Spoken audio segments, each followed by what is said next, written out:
नीतीश कुमार जी को हमने कोई गाली गलौज नहीं दिया। वो पहली बार यहां से निकले थे तो हम उनको कोई गाली नहीं दिया, उनको यही कहा कि ये पलटू राम है, नहीं पलटना चाहिए था। लेकिन दोबारा हमसे गलती हो गई, तेजस्वी से गलती हो गई, दोबारा ही पलट गए, नरेंद्र मोदी के पैरों के नीचे चले गए।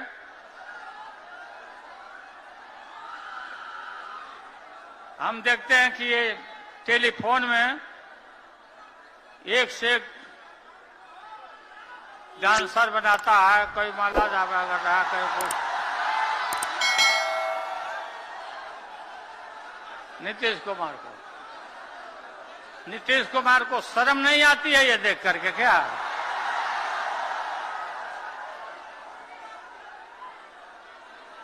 दिन में पेट को उभरा रहे हैं, इधर तक देख रहे हैं कि शरीर भी काम नहीं कर रहा नीतीश कुमार का। आज के गांधी मैदान का और आप लोग का जुटान देख करके और भी पता नहीं क्या क्या उनका कौन बीमारी और पैदा ले लेगा। गांधी मैदान का आज का ये रैली मैं आह्वान करता हूं कि आने वाला जो चुनाव है लोकसभा, देश में जब भी बदलाव आता है वो बिहार में तूफान शुरू होता है। यहां से तूफान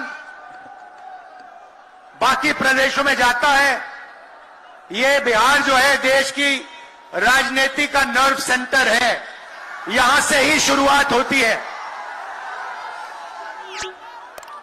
आज देश में विचारधारा की लड़ाई है। एक तरफ नफरत, हिंसा, अहंकार और दूसरी तरफ मोहब्बत, भाईचारा और एक दूसरे की इज्जत। जैसे मैंने यात्रा में कहा, अगर आप गठबंधन को समझना चाहते हो, एक लाइन में समझा जा सकता है, नफरत के बाजार में मोहब्बत की दुकान खोलते हैं हम।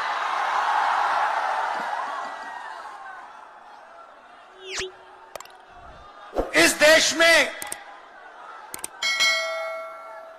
नफरत क्यों फैल रही है? यह नफरत का देश नहीं है, आप सब जानते हो। आपके दिल में, हिंदुस्तान के नागरिकों के दिल में नफरत नहीं है, मोहब्बत है, प्यार है, एक दूसरे का आदर है।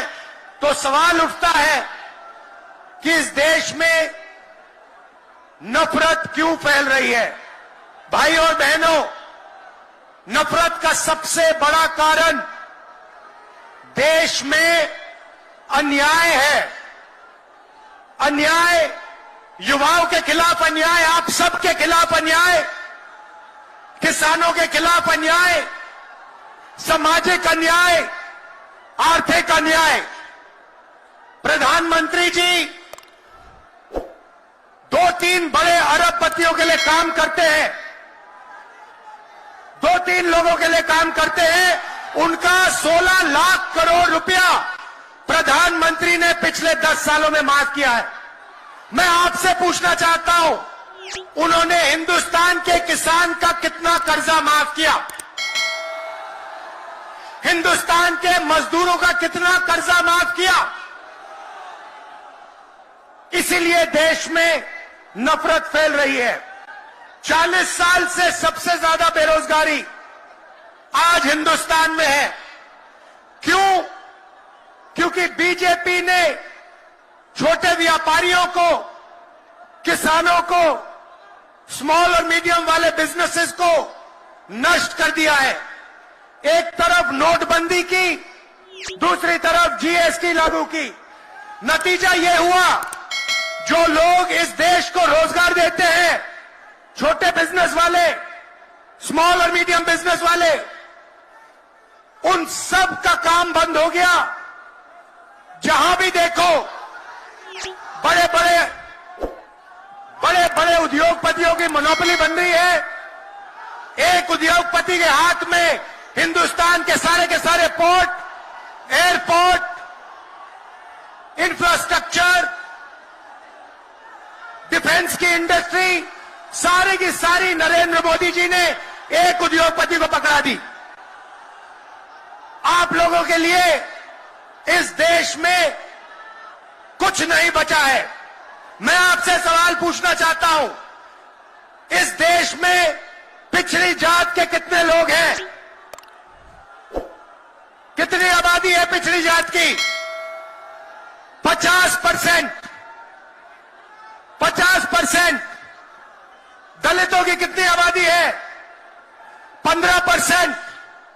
आदिवासियों की कितनी आबादी है? 8%। कितनी बनती है भाई? कितनी होती है?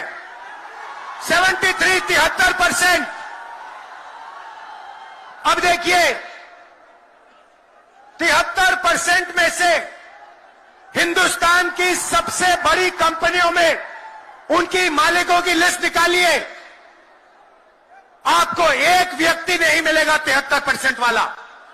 उसके बाद मीडिया के मालिकों की लिस्ट निकालिए, बड़े बड़े इनके जो पत्रकार हैं उनकी लिस्ट निकालिए, आपको 73% में से एक नहीं मिलने वाला है। उसके बाद प्राइवेट अस्पतालों के मालिकों की लिस्ट निकालिए, स्कूल और कॉलेज जो चलाते हैं, private school, private college, private university, उनकी लिस्ट निकालिए, उधर आपको 73% का कोई नहीं मिलेगा। उसके बाद जो हिंदुस्तान को 90 ब्यूरोक्रेट चलाते हैं, आईएएस वाले, उनकी लिस्ट निकालिए, उधर आपको 3 पिछड़े वर्ग के लोग मिलेंगे, 3 दलित मिलेंगे और 1 आदिवासी मिलेगा। और अगर हिंदुस्तान की सरकार 100 रुपए खर्च करती है, बजट में अगर 100 रुपए खर्च होते हैं, तो 73% की 6% की 6 रुपए की भागीदारी बनती है। तो ये जो 73% है, और उसमें अगर आप जोड़ना चाहते हो तो गरीब जनरल कास्ट के लोगों को भी जोड़ लो। इनके लिए इस देश में कोई रास्ता नहीं बचा है। पहले क्या होता था? पहले पब्लिक सेक्टर होता था, उसमें गरीबों को रास्ता मिलता था, नौकरी मिल जाती थी, सरकार में रोजगार मिल जाता था, जैसे बिहार में तेजस्वी जी ने किया, जैसे छत्तीसगढ़ में हमने किया, कर्नाटक में, तेलंगाना में हम कर रहे हैं। मगर नरेंद्र मोदी जी ने ये सारे के सारे रास्ते बंद कर दिए। सेना में आप जाते थे, वहां अग्निवीर लागू कर दिया। और देखना, अग्निवीर लागू किया, और अग्निवीर में पहली बार इस देश में 2 तरीके के शहीद होंगे। एक शहीद होगा, उसको शहीद का दर्जा मिलेगा, उसे पेंशन मिलेगी, उसे कैंटीन मिलेगी, और उसे गांव में, शहर में आदर मिलेगा। दूसरा शहीद होगा, अग्निवीर होगा, वो शहीद होगा, उसे शहीद का दर्जा नहीं मिलेगा, उसको पेंशन नहीं मिलेगी, उसको कैंटीन नहीं मिलेगी, और उसको ट्रेनिंग भी सही नहीं मिलेगी। एक तरफ चाइना के सैनिक, पाकिस्तान के सैनिक सालों की ट्रेनिंग लेते हैं, और हमारे युवाओं को नरेंद्र मोदी 6 महीने की ट्रेनिंग देने के बाद उनके सामने खड़े करने की कोशिश कर रहा है। नतीजा आप जानते हो। मैं ज्यादा नहीं बोलना चाहता हूं, क्योंकि लालू जी को बोलना है। ये देखो, लालू जी को बोलना है, मगर मैं सिर्फ एक और गाना सुने हैं आप लोग, ऋतिक रोशन का फिल्म का गाना है, इधर चला मैं उधर चला, इधर चला मैं उधर चला, जाने कहां मैं किधर चला, अरे अरे फिसल गया,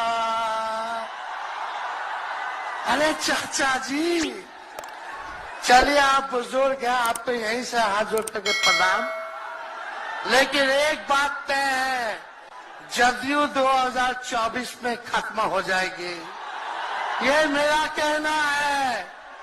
बताओ सच्ची बात है कि नहीं? जदयू का कोई भविष्य है क्या?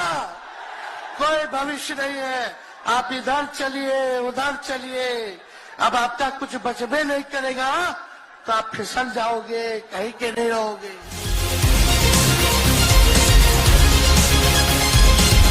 आप देख रहे हैं HY न्यूज यूट्यूब। लोकल खबरों के लिए हमारे चैनल सब्सक्राइब जरूर करें। धन्यवाद।